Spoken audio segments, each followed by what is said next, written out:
This is what it looks like to shoot tracer bullets with a minigun, which glow because they have a small pyrotechnic charge in their base.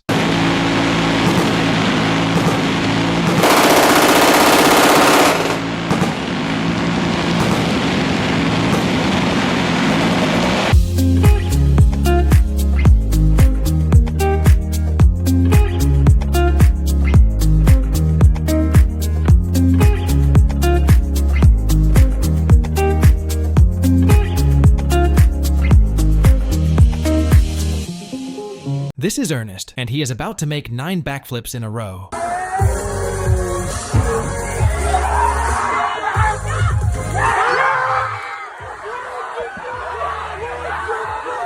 This shark saw the divers and thought of a funny plan to scare them.